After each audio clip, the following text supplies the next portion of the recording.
Muy buenas tardes, hermanos.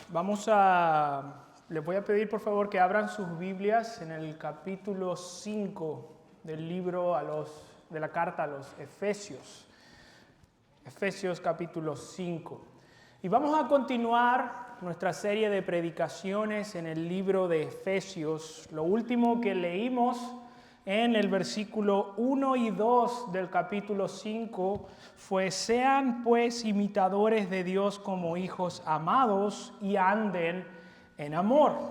Eso fue lo último que estuvimos predicando antes que hiciéramos esta breve pausa en esta serie de predicaciones. Y el día de hoy vamos a centrarnos en los versículos 3 y 4. Y algo hermoso de la predicación expositiva es que yo o los pastores no escogemos el texto. La palabra trae el texto y el tema de lo que vamos a predicar. Y el día de hoy no vamos a estar predicando en un tema fácil. Vamos a estar predicando 2 versículos en el tema de la inmoralidad sexual. Y es un tema duro, es un tema complejo, es un tema difícil para esta época, creo en todas, pero particularmente en esta. Y estoy seguro y espero que parte de lo que vamos a estar estudiando en la palabra del Señor genere conversaciones entre ustedes, conversaciones entre los cónyuges, conversaciones entre padres e hijos, conversaciones entre miembros de la iglesia. Sin más preámbulo, el título de este sermón es Huyendo de la inmoralidad sexual. Y quisiera partir con una quizás mezcla que rara vez hacemos en relación al tema de la inmoralidad. Y es que uno de los padres de la iglesia, tratando de entender la naturaleza del pecado, dijo que el problema fundamental del ser humano es que en su corazón hay un amor desordenado. No solo porque no ama a Dios con todo su corazón, con toda su alma y con toda su mente, sino porque en su lugar también Él ama las cosas creadas con el amor que solo Dios merece. Ahora, ¿qué tiene que ver esto con la inmoralidad sexual, que es el tema de esta porción de la Escritura? Y la verdad es que es mucho más de lo que pensamos. Y escúchenme bien, porque en el fondo, la raíz de todo pecado sexual es un problema de un amor mal dirigido. En lugar de amar a Dios, terminamos amando nuestra propia gratificación, nuestros propios deseos y nuestro propio placer. Creemos la mentira de que la sexualidad, que es algo bueno que Dios creó, fue diseñada para mi propia satisfacción y que esa satisfacción me puede proveer más gozo de lo que Dios me puede dar.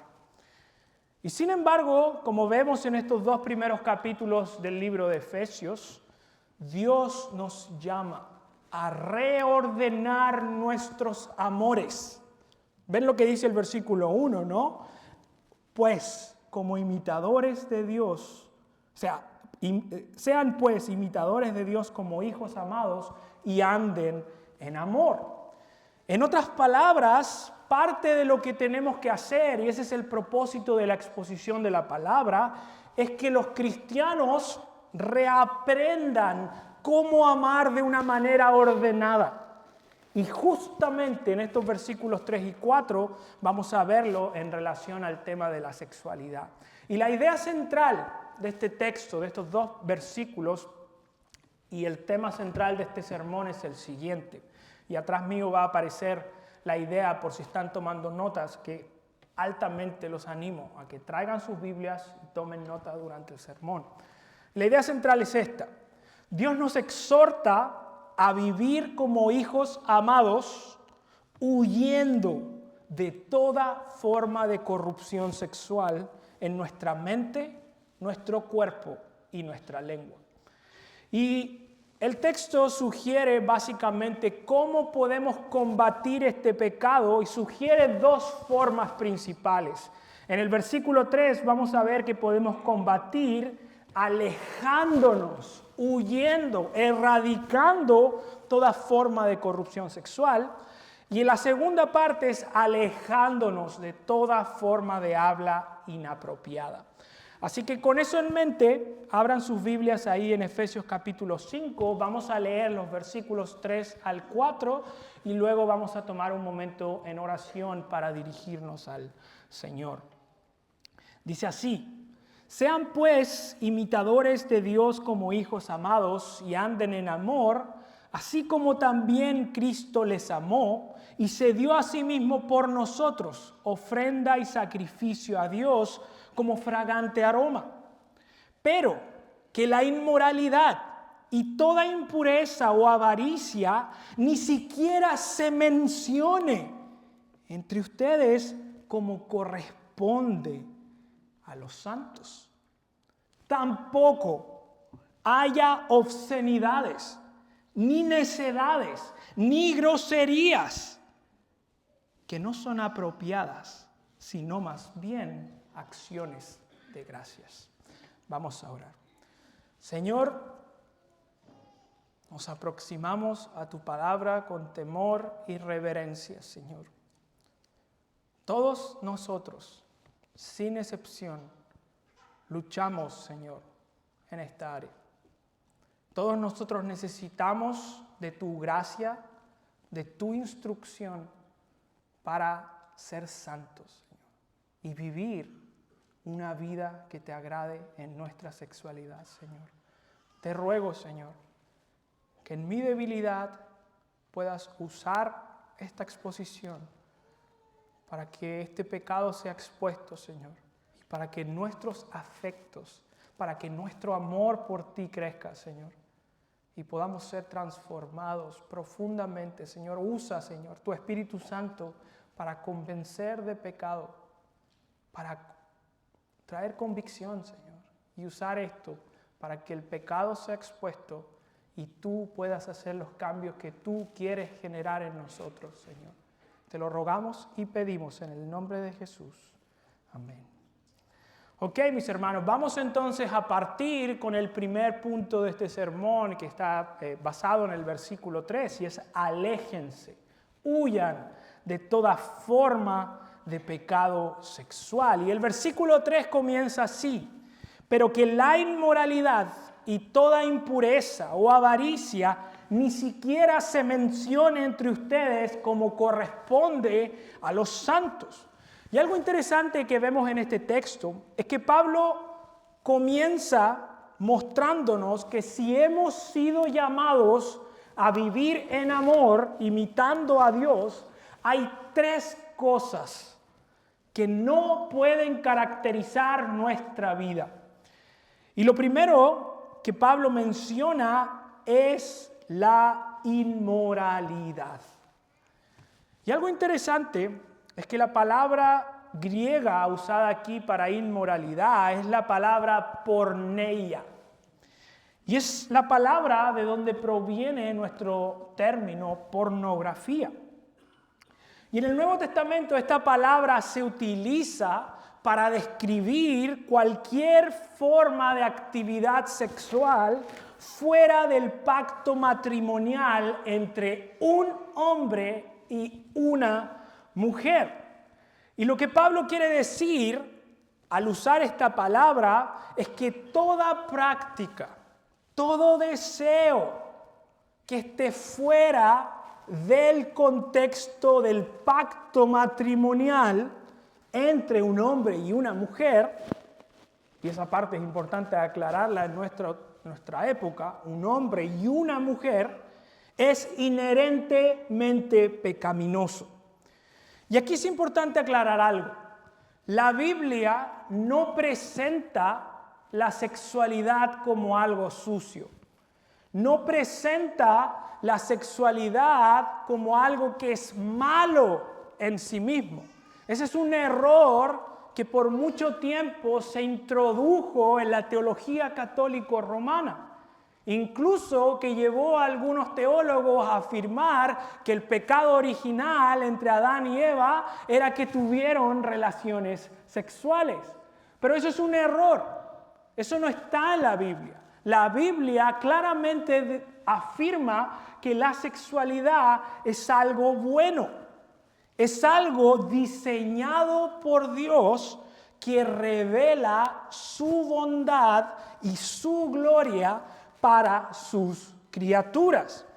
Y el problema, entonces, no es la sexualidad en sí misma, sino el problema es sacar la sexualidad del marco en el que Dios la estableció.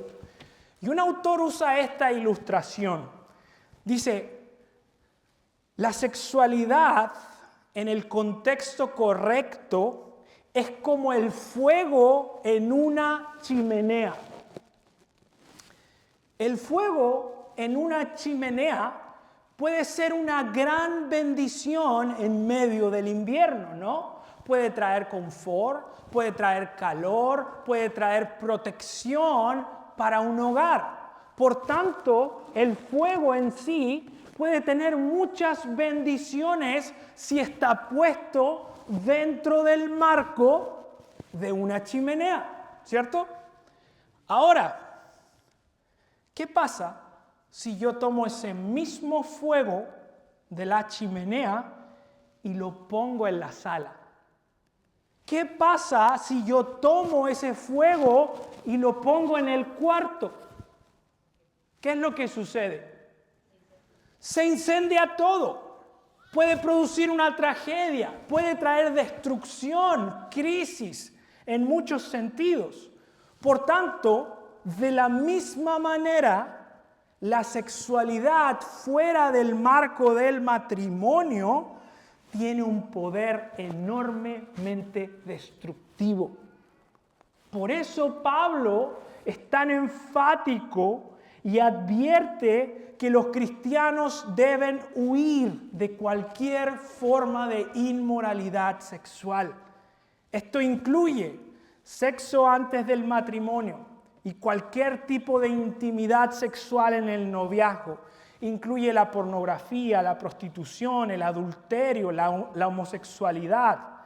Y finalmente, toda conducta o pensamiento que contradiga el diseño de Dios para la sexualidad. La segunda práctica que Pablo nos lleva a evitar en este pasaje es la palabra impureza. En otros contextos de la Escritura, esta palabra generalmente se asocia con cosas que contaminan al hombre moralmente. En Efesios 4:19, cuando Pablo describe a los incrédulos, dice, habiendo llegado a ser insensibles, se entregaron a la sensualidad para cometer con avidez toda clase de impurezas. Ahora, lo interesante de la palabra impureza aquí es que la impureza no solo se asocia con acciones externas. La impureza en la Escritura también hace alusión a una disposición interna del corazón. ¿Y por qué entender esto es importante? Porque la impureza sexual, en última instancia, no nace únicamente de las cosas que me tientan exteriormente.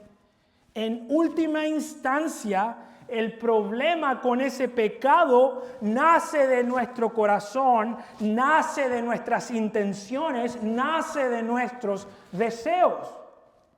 Por eso Jesús confrontó a los fariseos por pensar que si no cometían adulterio físico ya habían cumplido la ley. Pero ¿cuál era el verdadero problema en el corazón de los fariseos? Que aunque no cruzaban ciertos límites exteriormente, su corazón estaba lleno de lujuria. Sus ojos, aunque no cruzaban el límite, porque los iban a apedrear, estaban llenos de lujuria e inmoralidad por las otras mujeres que no eran sus esposas. Por eso Jesús les dijo en el Sermón del Monte: yo les digo que todo el que mira a una mujer para codiciarla, ya cometió adulterio en su corazón. El problema, entonces, no está fuera de nosotros, está dentro. Y como dice el libro de Santiago, al final nosotros somos atraídos y seducidos por nuestra propia concupiscencia. Ahora, la tercera práctica que Pablo menciona en esta lista, que es la tercera palabra que se repite aquí, es la palabra avaricia. Y también puede ser traducida como codicia. Esta palabra en el Nuevo Testamento se usa generalmente para describir un deseo de tener más posesiones económicas. Y es interesante porque Pablo está tomando esta palabra del contexto económico, de la codicia por más dinero, y aplicando o usándola en el contexto de la sexualidad. ¿Con qué fin? Para mostrar un deseo desordenado e insaciable por más pecado. Un autor menciona que esta palabra expresa, abro comillas, la avaricia sexual sin restricciones, en la cual una persona asume que las demás existen para su propia gratificación. Y algo interesante, y creo que rara vez pensamos en el pecado sexual en estos términos, y es que rara vez lo conectamos con la codicia, con la avaricia, con el egoísmo. En general, solemos pensar que el pecado sexual es un problema de debilidad, es un problema de desliz de carácter y rara vez tiene que ver algo con nuestro propio corazón. Pero Pablo, al usar la palabra avaricia, nos muestra que en el fondo, detrás de ese pecado, hay un profundo sentido de egoísmo. ¿Cuántos saben aquí qué significa la palabra egoísmo? ¿Cuántos saben qué significa? ¿Cuál es la raíz? La palabra egoísmo está compuesta por dos vocablos en griego. La primera es ego, que es yo en griego, y ismo, que es una actitud o comportamiento. O sea, un egoísta es alguien que centra todos sus comportamientos en sí mismo. Es alguien que vive en alguna manera centrado en sí en todas las áreas. ¿Y por qué detenerse en esto es importante, mis hermanos? Porque no hay nada más contrario al amor que el egoísmo, ¿no? El amor bíblico se trata de dar en lugar de recibir. El amor bíblico es sacrificarse gozosamente por el bien de otros. El amor bíblico es negarse a uno mismo por amor. Pero la inmoralidad sexual es exactamente lo opuesto.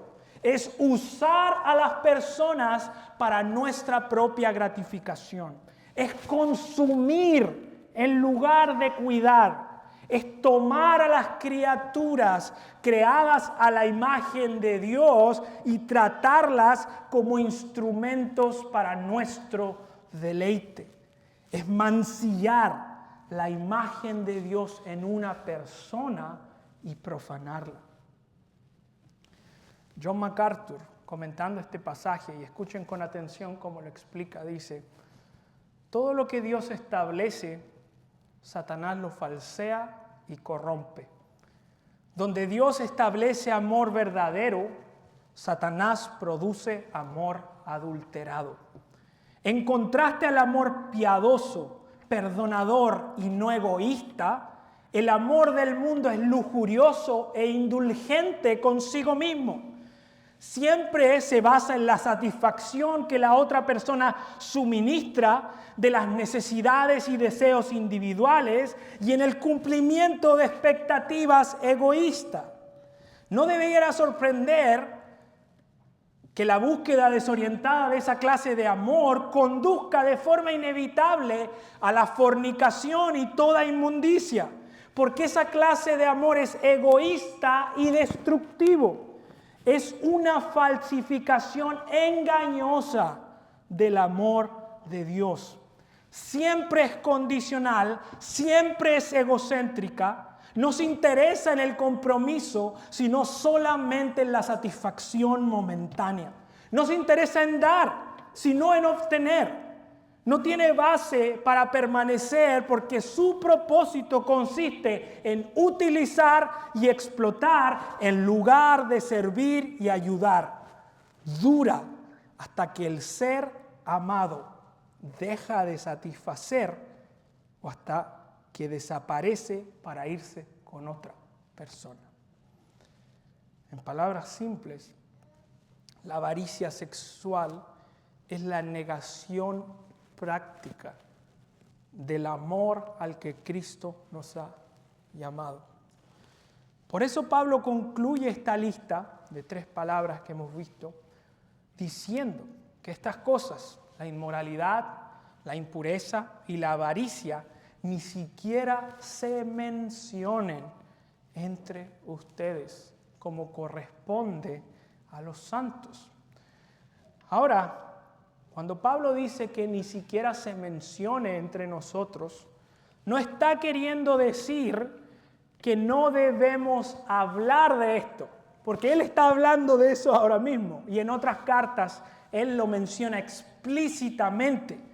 Incluso menciona prácticas explícitas como en 1 Corintios, donde menciona que un hombre tiene la mujer de su padre.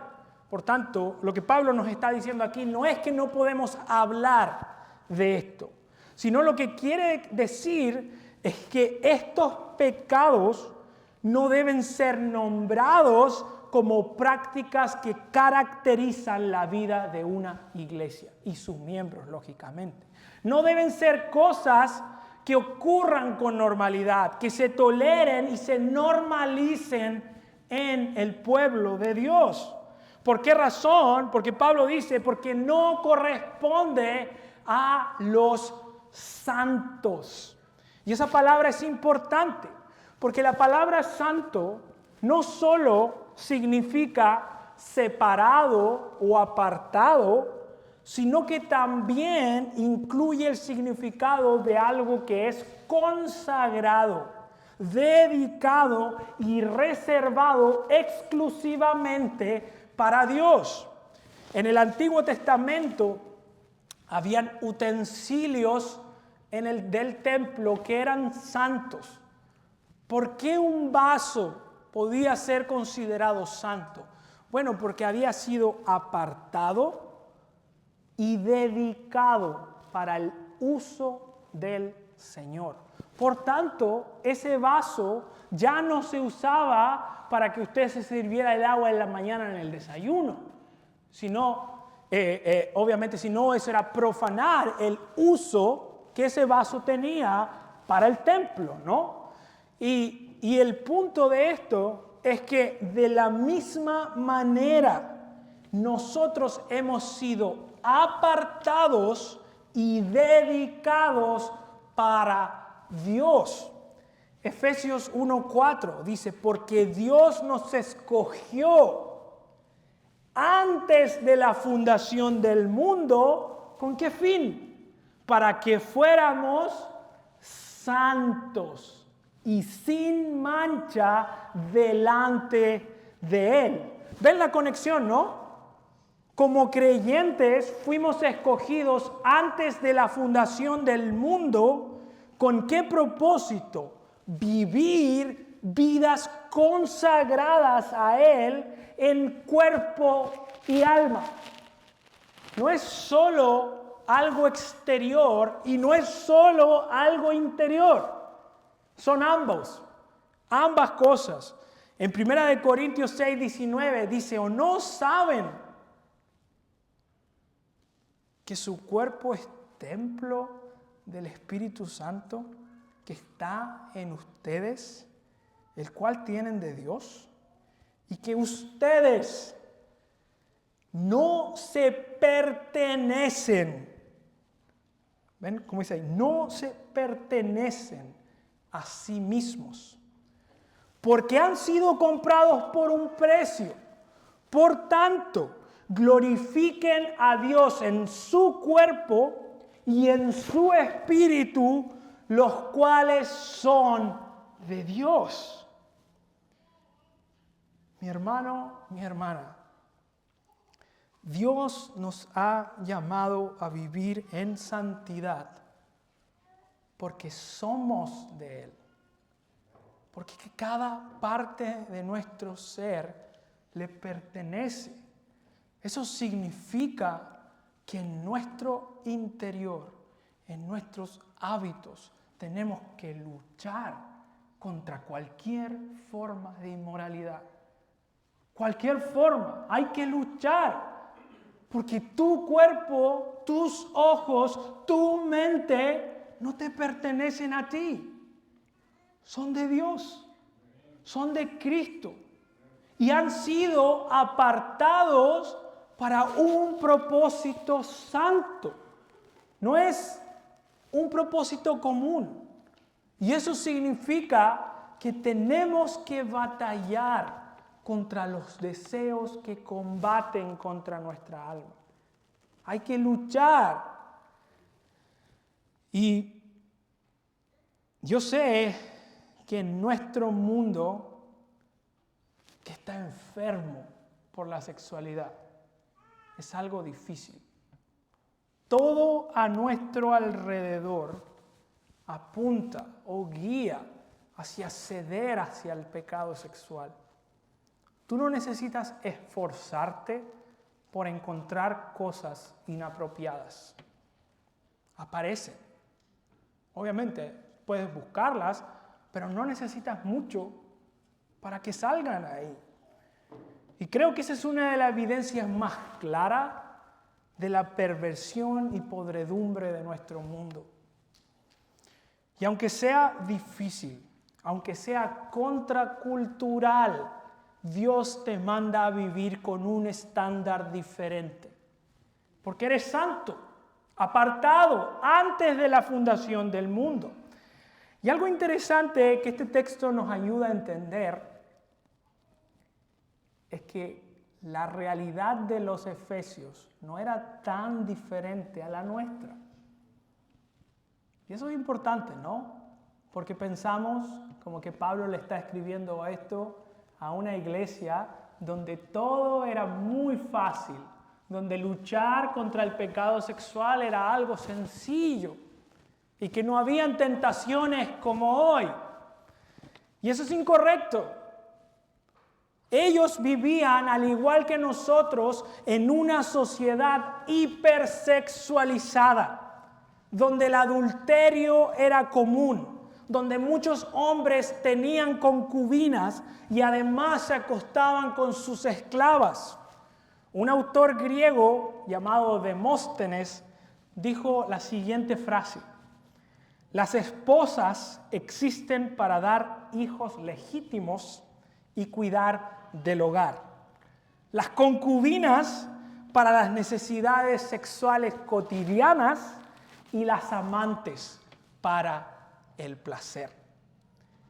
Y no debe haber sido fácil para los convertidos gentiles en ese contexto luchar contra eso, ¿no? Porque toda su cultura empujaba hacia una vida de libertinaje y desenfreno. Por eso Pablo les recuerda que ellos habían sido llamados a despojarse del viejo hombre y vestirse del nuevo. Y nos llama, tal como a nosotros, a vivir conforme a lo que ya somos en Cristo, que es hijos amados. Hijos amados que aman de la manera correcta, que ocupan su vida, sus afectos, sus deseos de la manera apropiada. Y esto significa que es una clase de pureza que es global, es holística, incluye tu mente, tu cuerpo y también, como vamos a ver en el versículo 4, nuestra lengua, la forma en que hablamos.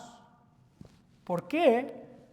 Porque generalmente lo que hablamos tiene mucho que decir de lo que hay en nuestro corazón, ¿no? Y ese es nuestro segundo punto. Aléjense de toda forma de habla inapropiada. El versículo 4 dice, miren sus Biblias por favor, tampoco haya obscenidades, ni necedades, ni groserías que no sean apropiadas, sino más bien acciones de gracias. Y es interesante porque aquí Pablo introduce otra triada de conceptos que no deben caracterizar la vida del creyente. Y estas están un poco más unificadas, igual las otras, pero tienen algo más en común o más fácil de ver las diferencias. Las primeras dos palabras, obscenidades y necedades, describen todo tipo de lenguaje vulgar y obsceno, toda forma de habla vergonzosa. Y la tercera palabra que Pablo usa aquí, groserías, en griego literalmente se refiere a personas que son agudas de mente y rápidas. Son esas personas que tienen la grosería en la punta de la lengua, que siempre saben ingeniosamente cómo conectar lo que estás hablando con algo vulgar. Ese es el tipo de práctica que Pablo está describiendo aquí. Y lo que Pablo nos está mostrando es que nosotros debemos cultivar en nuestra mente y nuestra lengua un hablar puro. Y yo sé, porque he hablado con algunos de ustedes, que muchos trabajan con personas que no creen en Cristo.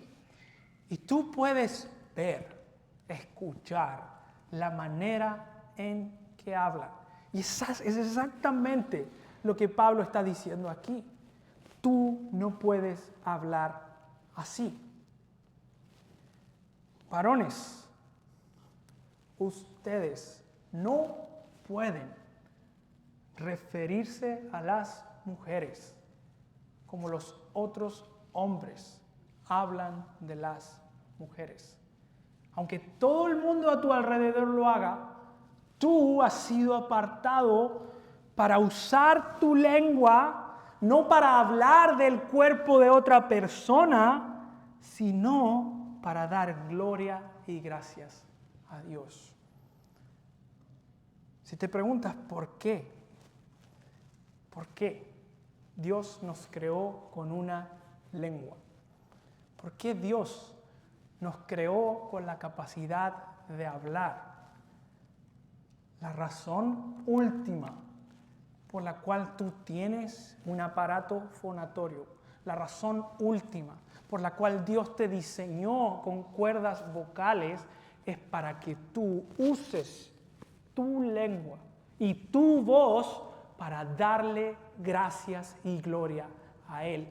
Ese es el fin por el cual Él te creó con esa capacidad. Y ese es el fin por el cual Él nos ha creado con una capacidad de hablar. Y no es con esto, yo decía, un simple cambio de vocabulario. Es algo más profundo. Es un corazón agradecido con Dios.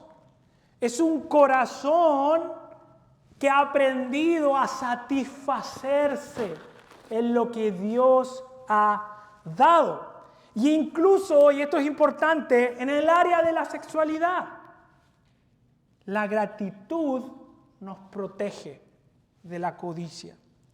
La gratitud nos guarda de usar a otras personas para nuestro propio placer. La gratitud nos recuerda que Dios es suficiente. Y yo no sé cuál sea tu situación hoy, pero estoy segurísimo, que independiente de la posición en la que estés, tú puedes dar gracias a Dios.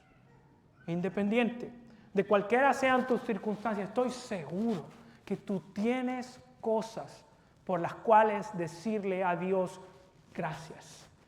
Y esa gratitud es lo opuesto al pecado sexual y al habla inmoral.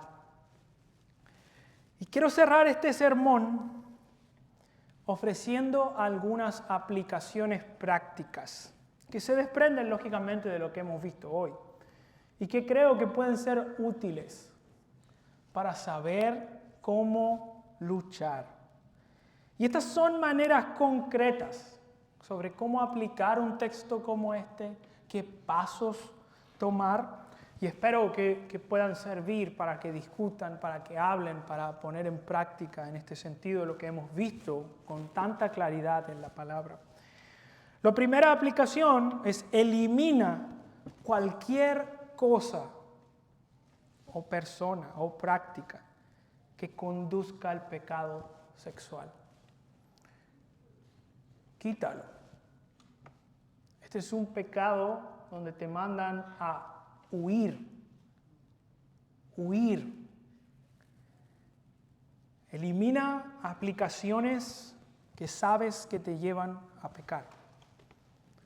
Si es necesario, elimina tus redes sociales. No tengas.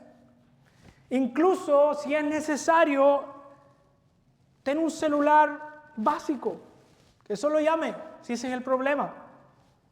Instala un software de protección que te ayude con esta batalla. Bloquea el celular, dale la clave a tu esposo o tu esposa. Puede también significar cortar relaciones que te llevan al pecado. Incluso dejar de ir a ciertos lugares. Si el gimnasio es de tropiezo, no vayas. Si ir a un lugar que no es obligatorio te trae tentación, no vayas. No te expongas pensando que eres lo suficientemente fuerte para resistir. Eso es necedad, no es sabiduría. Porque si yo trazo una raya y pienso que puedo caminar en la cuerda floja sin caer en el pecado, es porque todavía no entiendo la naturaleza de mi corazón. Y necesito yo mismo preguntarme y decirme qué tengo que hacer para trazar la barrera más lejos, no más cerca del pecado. Traza límites más lejos. No llegues al punto donde ya has sido expuesto.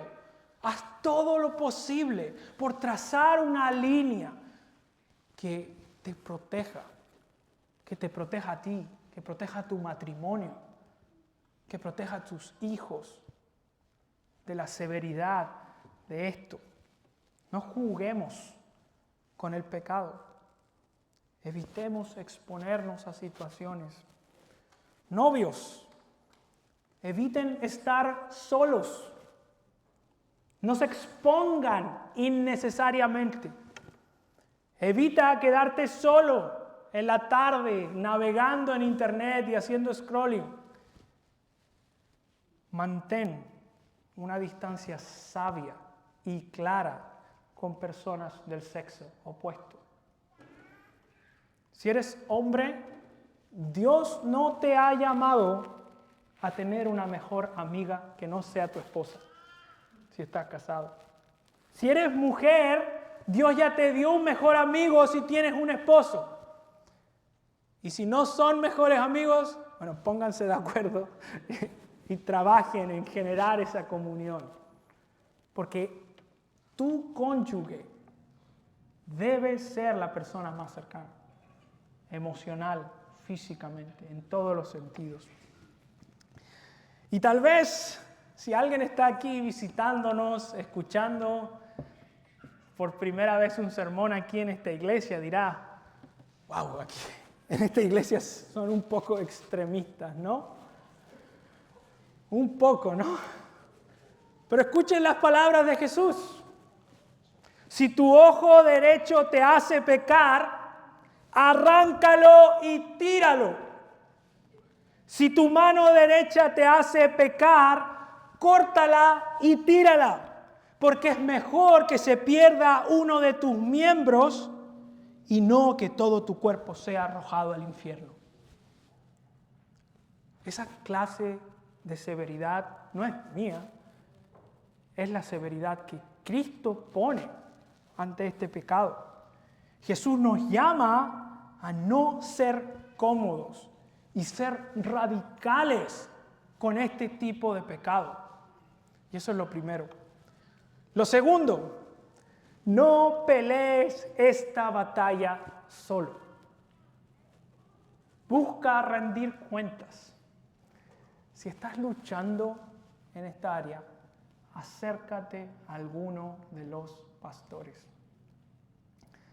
Mi hermano, créeme, de todo corazón,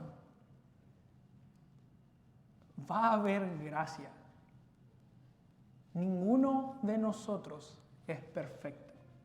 Ninguno de nosotros dejó de batallar. Y si los pastores necesitamos rendir cuentas unos a otros casi cada semana, créeme, tú también lo necesitas.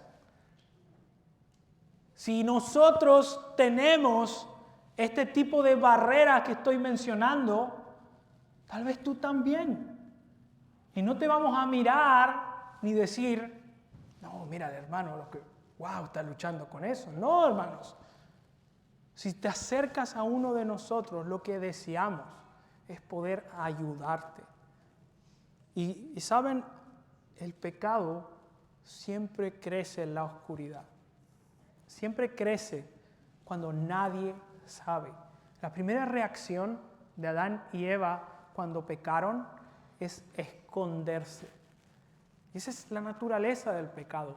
El pecado no se siente cómodo al venir a la luz. Pero saben, hay tanta gracia en abrir mi corazón a otros, en compartir mis propias batallas, en expresar, estoy luchando. Eso te va a ayudar, va a tener un impacto profundo y no te va a volver en alguien extraño, te va a volver en un cristiano normal que lucha contra los apetitos de la carne. Es un recurso de gracia para hacer morir las obras de la carne a través del Espíritu.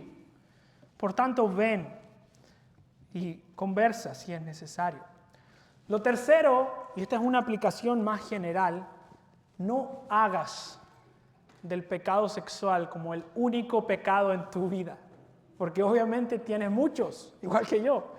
Por lo tanto, cultiva un corazón agradecido y crece en otras áreas. Aprende a agradecer por lo que Dios ha dado. Busca crecer en ser un mejor esposo o esposa. Sé un mejor trabajador. Sé un mejor miembro de tu iglesia. Vive consistentemente en todas las áreas de la vida para ser un mejor cristiano. Y eso va a ser una buena herramienta también para batallar. Y quiero cerrar con esta última aplicación. Y creo que de todas las aplicaciones, creo que esta es la más dura o la más seria, por así decirlo. Y es: padres, cuiden el corazón y los ojos de sus hijos. Las estadísticas muestran que muchos niños tienen su primer contacto con contenido para adulto entre los 8 y 12 años.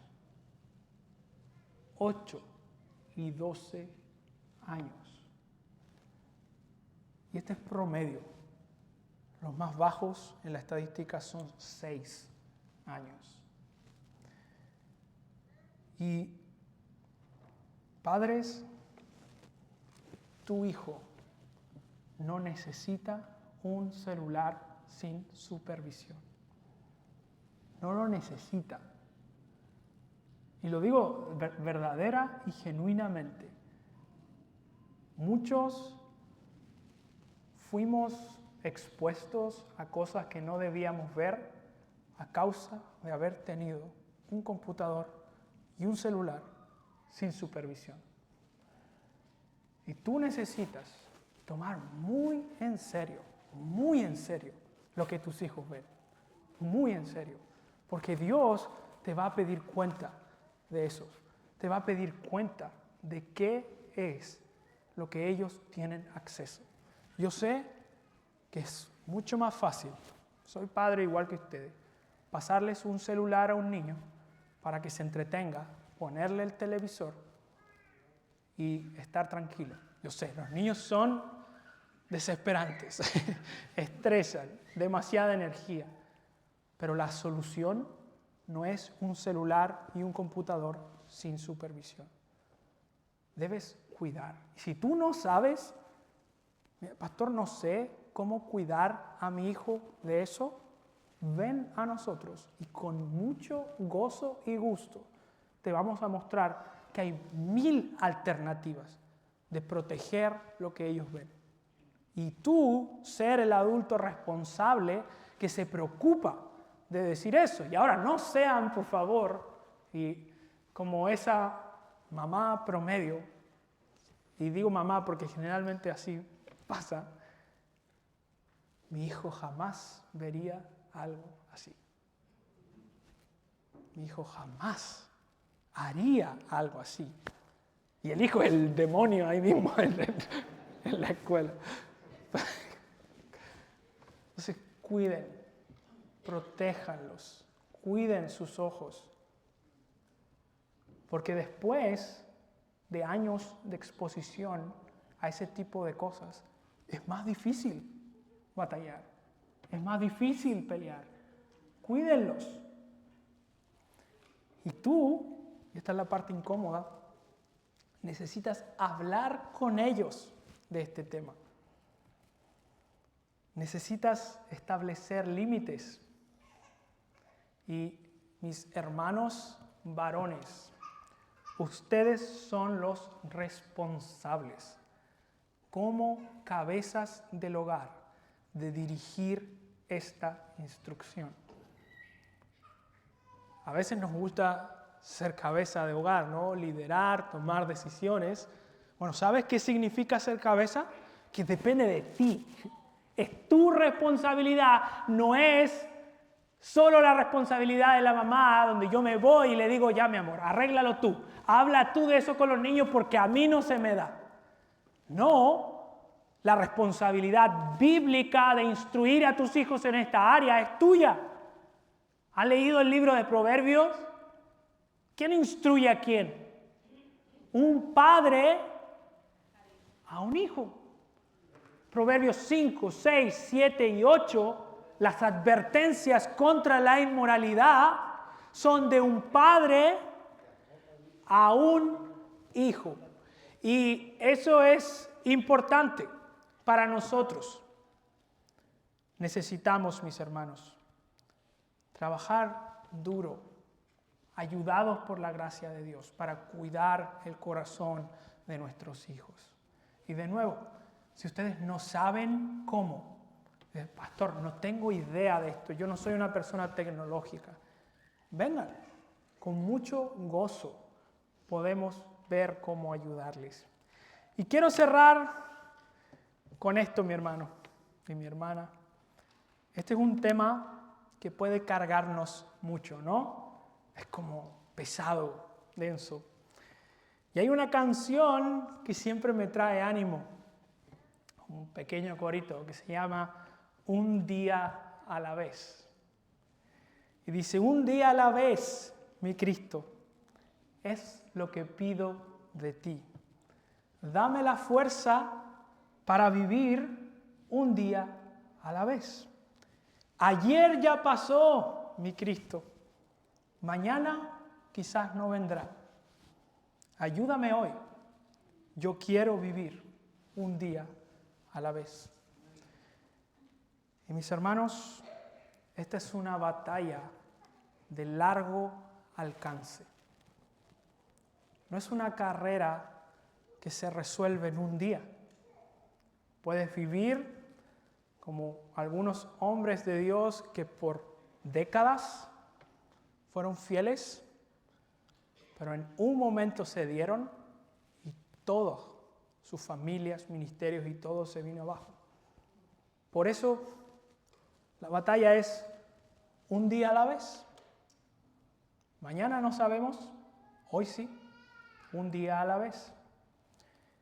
Y algo lindo de saber que vamos a estar luchando un día a la vez es que las misericordias del Señor son nuevas cada mañana. Cuando lo necesites, su gracia va a estar disponible. Sus misericordias no fallan. Su gracia te sostiene diariamente. Te ayuda a levantarte cuando hayas caído y te sostiene para seguir la carrera. Vamos a orar, mis hermanos.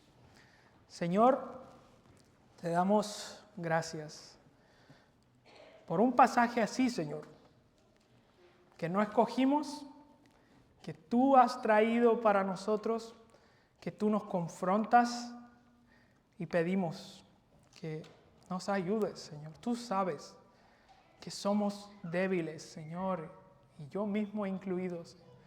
Tú sabes que necesitamos de tu gracia, de tu perdón, de tu ayuda, de la santificación del Espíritu en nosotros para poder luchar esta batalla, Señor. Ayúdanos, te rogamos, a vivir como hombres y mujeres fieles que te temen en todo, Señor. Y protege nuestra iglesia, protege a cada miembro, protege nuestros matrimonios, Señor. Protege a nuestros hijos y que tu gracia y tu favor nos cubra en todo, Señor.